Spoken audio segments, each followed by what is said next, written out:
Okay, so there's a handout going round. Hopefully you'll get it before I start talking about it. But just to outline in very general terms, what I'm going to talk about is how, when we talk about the early or objectivist work of Louis Zukofsky in the 30s work of Louis Zukofsky, we're always talking about the tension between modernist avant-garde literary aesthetics and vanguard politics, so between a Poundian sense of literary tradition and a kind of Marxist-Leninist revolutionary philosophy.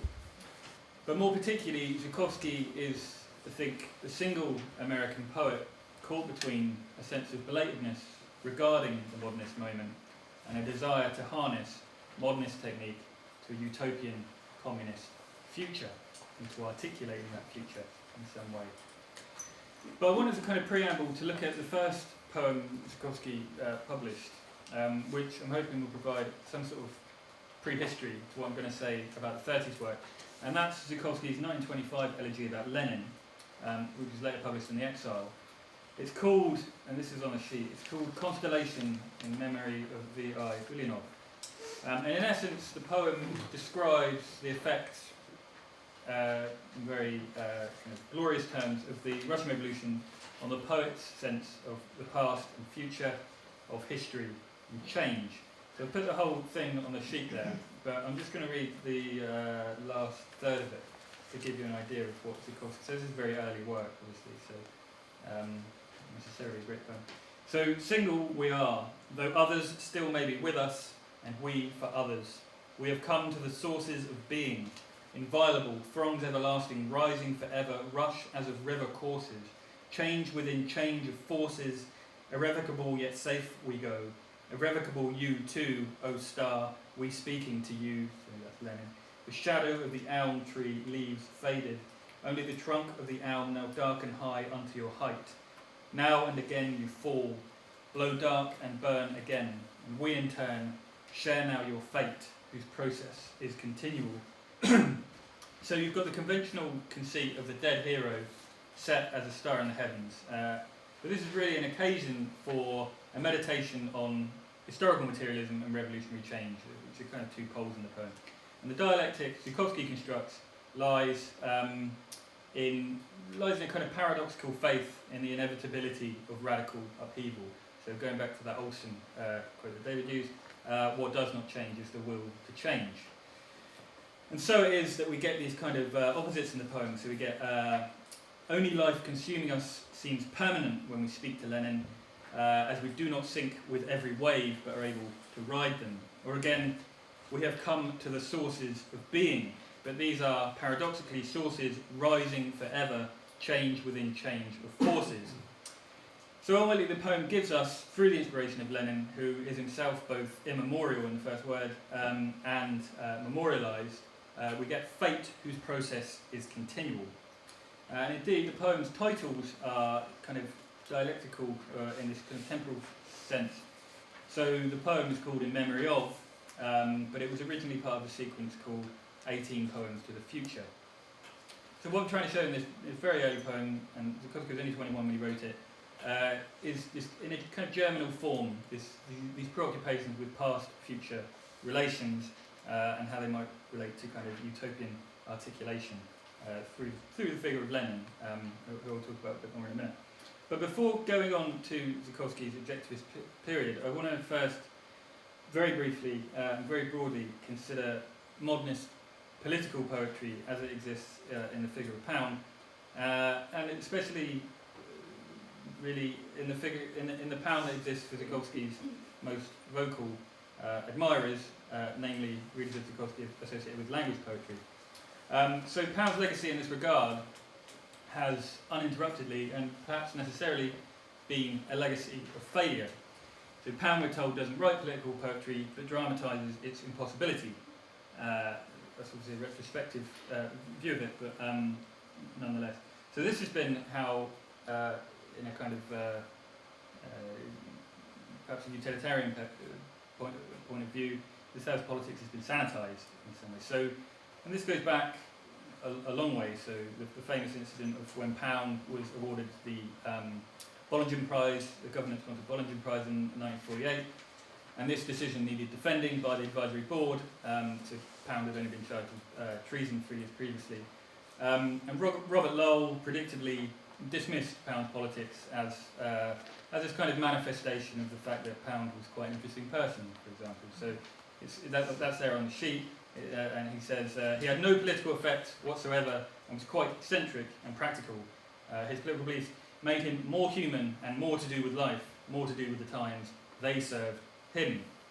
It's no more than you might expect from a poet like Lowell, but what's remarkable is how this account of Pound's politics is really repeated by a number of apparently political promoters of language poetry. So Jerome McGann, for example, equally claims that fascism is really mainly a kind of fascinating symptom of Pound's mental state. So he says, this is a quote, "If the cantos could speak, part of what it would say is I, myself, and hell." And just to give another example very quickly, in Jed Razzier's work, this reduction of politics into a kind of vague, personalised dissatisfaction is very succinctly expressed. So Razzier says, Pound's fabled intensities are residues of a fascist sensibility, the gist of which should not be preemptively signified by anti-Semitism, but with that ongoing carceral disgruntlement. And there are lots of other similar statements, but I suppose it seems to me that a poem like Canto 45 is not great because it shows the soul and anguish, but because it hectors politically in the most sublime terms. But the pattern of American literary history has really been to empty such directly political content out of modernist poems, and no doubt that's a response to the reactionary bent of its most famous Anglo-American practitioners anyway. But undoubtedly within Pound politics is a withdrawal that needs to be confronted rather than elided, and this is the withdrawal of all reactionary politics, which is this withdrawal into a nostalgic past. And it is this that one strand of political poetry in the 20th century has attempted to counter by imagining different senses of the historical and of human agency within it, and this is where Zukofsky comes in. So Zukofsky was, for those not aware, along with Williams and Charles Olson, the key inheritor of a Poundian poetics in the US. So from the very beginning of his career, Zukofsky was in correspondence with Pound, and that correspondence would eventually run to hundreds of pages. He worked on his first major poem beginning there, with Pound, and Pound promoted and tutored, in a way, Zukofsky. However, as well as being a Jew, Zukofsky was also a communist before the Second World War, and this leads him to create quite inventive solutions to the problems thrown up by this dual desire, by many other poets in the 1930s. On the one hand, to use one's art to foster revolutionary society, and a commitment to the overarching aesthetic of a fascist anti-Semite. So, in his Objectivism manifesto, Zukofsky makes his central demand that poetry be, quote, in the direction of historic and contemporary particulars. How, though, we ask, should a poem be in a direction? Does objectivist verse seek to direct, or does it merely look in a certain direction? So how are we supposed to read that word, objectivist? And in essence, Zukofsky tries to have it two ways. The objectivist poet is to be both a standard of objectivity and a champion of objectives, political objectives. So immediately faces us with this dialectic of truth and action. As Zukofsky says, the revolutionary word, and that's his term, of the objectivist should at once be a poetics of precision, of historic and contemporary particulars, and a poetics of direction, where that precision should have something aimed at. And Marxism itself has an ambivalent attitude towards objectivity as, on the one hand, a myth of neutrality and detachment, and on the other, a necessarily universalist concept to fight liberal subjectivism. Objective as a term, meaning the sober and true version of historical events, remains a cliché in communist and socialist terminology, and yet it carries no bourgeois connotation of this kind of disinterested observation. So this objectivity should not be solipsistic, but neither should it be classless, non-partisan, or without direction. And Lenin himself uses this term, the partiality of objectivity. Probably Alain Badiou summarises this logic quite nicely. I have a little quote from him. Every Marxist statement is, in a single dividing movement, observation and directive. Every knowledge is orientation, every description is prescription. So, in the mini controversy surrounding Zukofsky's Objectivist anthology in 1932, Zukofsky was accused of flouting precisely this dialectic of objectivity. So in the months after that volume's publication, Zukofsky's Poetics was subject to attack from a number of left-wing quarters, always based on this phrase of Mike Gold, the kind of promoter of proletarian realism, that revolutionary literature is never pointless. That's what he says. So in the March 1933 issue of Poetry, there was a review by a chap called Maurice Schatz, who was this left intellectual, entitled Historic and Contemporary Particulars. And this review attacked the anthology, and particularly Zukofsky's poems in the anthology, for a descriptiveness that was, quote, without direction, but mere, and without conscious action. And then the editors of Dynamo, an independent quarterly of proletarian literature, would make much the same charge shortly afterwards. So this is Sol Funarov, and this is on a sheet. He says, the objectivist has no objective. He is preoccupied with the external and remains the dispassionate one, the non-partisan, without direction.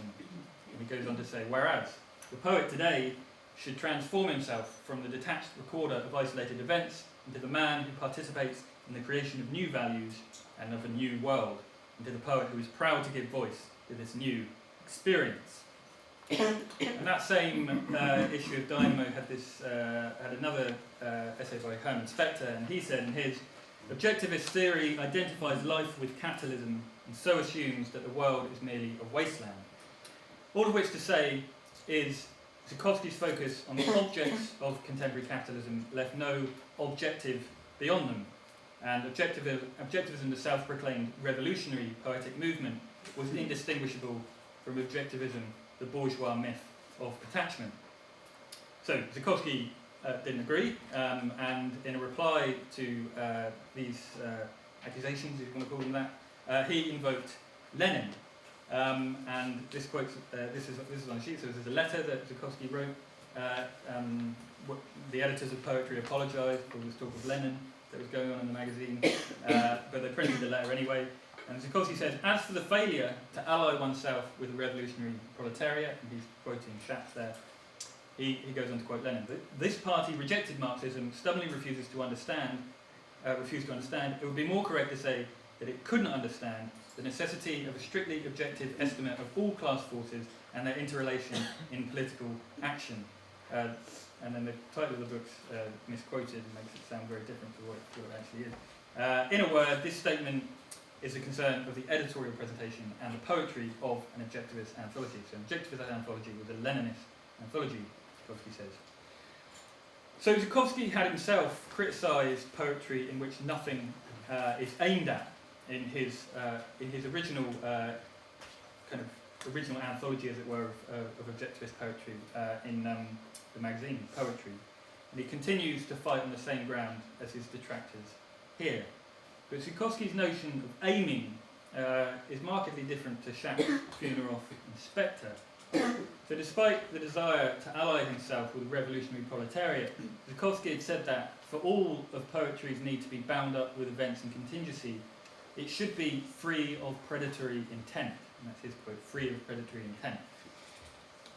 So the revolutionary emphasis in Zukofsky's case is on the importance of expressing the truth of things as they are, as it were, rather than in promoting aims for the future, with the apparently extra poetic designs on the reader that this might require.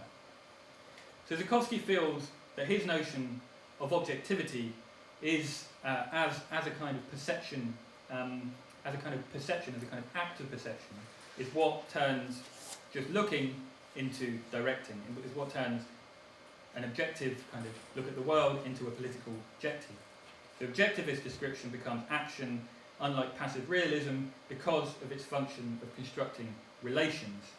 To this extent, Zukofsky's means for overcoming bourgeois objectivity is contextualization. And he's constantly using this word, the context, in the 1930s.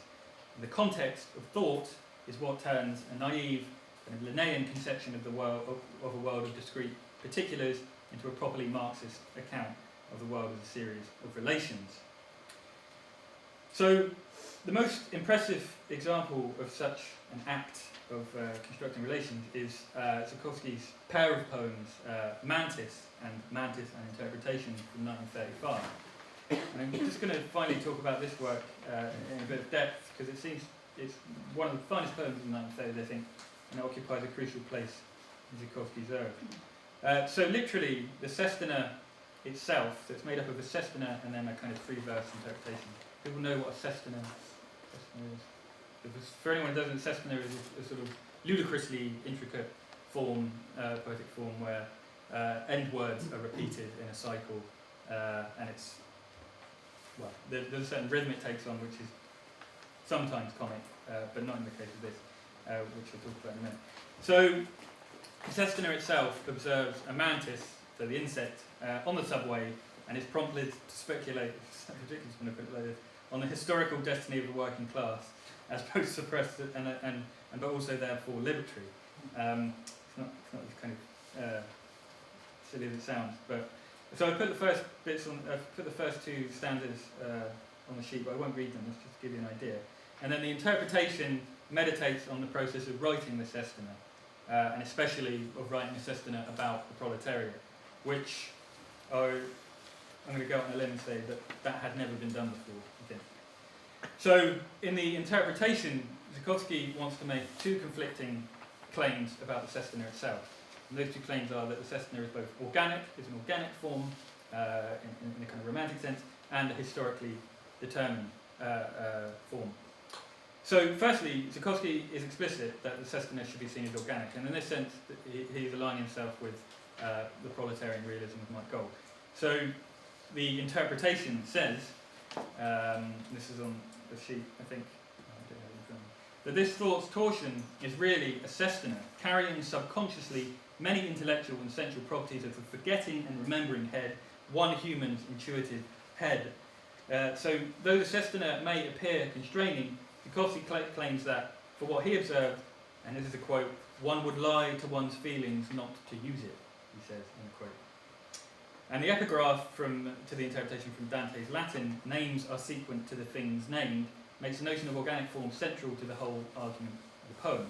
The poetic form moulds itself around thought, and the unlikely idea is that the intricate form of the sestina, with all its rules, is what naturally grows out of Zukofsky's encounter with the mantis and the poor on the subway. But running counter to this idea is Zukofsky's historicisation of the sestina, which makes it seem, on the contrary, very contingent. In this sense, the content becomes far less important to mantis. The mantis itself is only an accident, an incident, Zukofsky says, and not the, quote, all that was happening. And this all, I would say, is the context.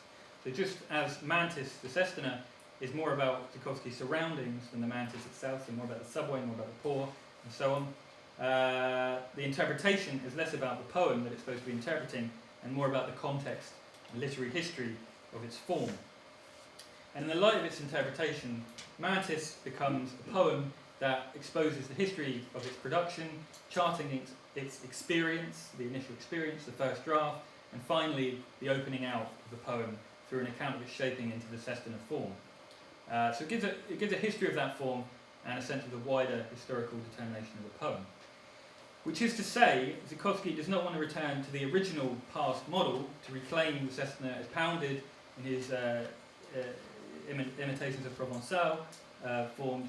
The sestina per se, Zukofsky says, is in itself just as likely to entrench the poor's oppression as eradicate it.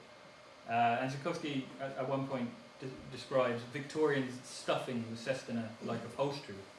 So he's equating this idea of fitting words into form with a society in which everyone knows their place. So Zukofsky's concern is as much with what the mantis does to the sestina as it is with how the sestina determines the portrayal of the mantis. The mantis can start history, he tells us. And then the poem says, and this is on the sheet again, whatever seeming modelling after the event, 649 years, say, after Dante's first canzone, if it came back immediately as the only form that will include the pertinent subject of our day, the poor, cannot mean merely implied comparison, unreality, usually interpreted as falsity. So the use of an old form shouldn't simply imply comparison with the old. Rather, the introduction of the proletariat into the sestina changes the form. Zukofsky's strange justification of the original sestina therefore rests in the way in which its subject, the poor, the mantis, the symbol of the poor, jumbles the strict poetic form. And this is the final quote, I think. So he refers to the only thing that can sum up the jumble of order in the lines, weaving thoughts, pulsations, running commentary, one upon the other, itself a jumble of order, as far as poetic sequence is concerned, the mantis, the poor's strength, the new world. So the combined sense of the sestina as an organic standard and a historicised form establishes dialectic between creative agency and historical determination. On the one hand, the sestina is an ahistorical, natural form for an imagination that, like Keats's Adam, awoke and found it true. On the other, it's a radically contextualised, contingent and self-conscious device defined by the particulars of history. Taken together, these two conceptions of poetry create a sense of form that will include the pertinent subjects of our day. It will be determined by historical forces, but also able to intervene in them to invent new forms. So, to conclude very quickly, Marx said, social revolution cannot draw its poetry from the past, but only from the future. The brilliance of the Mantis poems is how they include a future or a new world in their context. The fact that the Mantis can start history as well as being of it gives the poem its objective. Mantis and interpretation overhauls Eleotic collage techniques that seek a return to the source by throwing items together to, and this is the word from the poem, exhort the future into existence. And Stephen Fredman's ideas on assemblage laid out in his contextual practice can help us describe this. So Fredman says, contextual practice works by uncovering new energies and images through juxtaposing found materials, and deliberately seeks to create a new context by selecting materials from the most disparate sources, leaving in plain view the fact of their having been torn from elsewhere.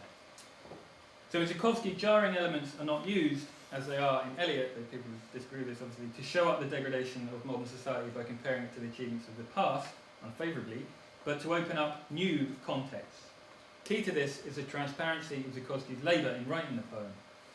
Radical context, Fredman argues, has a transformative quality because it places process at the centre of its operations, something Mantis makes its theme.